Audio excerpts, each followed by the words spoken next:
चलो स्कूल चले, पढ़ें और अच्छे इंसान बने। सुंदरगढ़ जिले के कुआरामुंडा प्रखंड के रायपोगा कृष्णा गढ़तिया राजकीय उच्च प्राथमिक विद्यालय में आज सुबह लगभग 10 बजे चलो स्कूल चले, पढ़ें और अच्छे इंसान बने नामक एक जुलूस निकाला गया।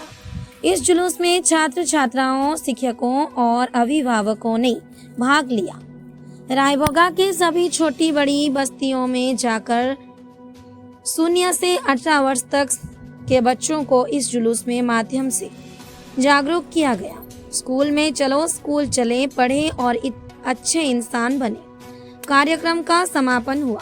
ये राज्य सरकार का एक प्रचार अभियान है। मो ना हूँ विभूषण कंती। ए विद्यालय प्रधान शिक्षक कुआरामुंडा अंचल अधीन कृष्णगढ़ सरकारी उच्च प्राथमिक विद्यालय में जड़े प्रधान शिक्षक। यही विद्यालय आज आम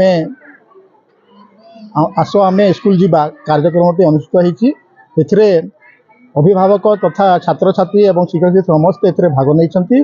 यह राज्य सरकार को गोटे अभिनव प्रयास। तेणु राज्य सरकार चिंताधारा 0 ରୁ 18 वर्ष पर्यंत छुआ मैंने किपर पाठ पढ़े और जो मैंने विद्यालय ना लिखि ना तथा जो मैंने अधा पाठ पढ़ी छाड़ी से किपर विद्यालय मुख्य स्रोत को आने शिक्षित करने राज्य सरकार का प्रयास। तेणु राज्य सरकार को मो विद्यालय तरफ मो कुआरामुंडा तरफ मो सुंदरगढ़ जिला तरफ बहुत बहुत धन्यवाद दूँ। वीरमित्रपुर से पत्रकार अब्दुल साहब की रिपोर्ट, IJB न्यूज।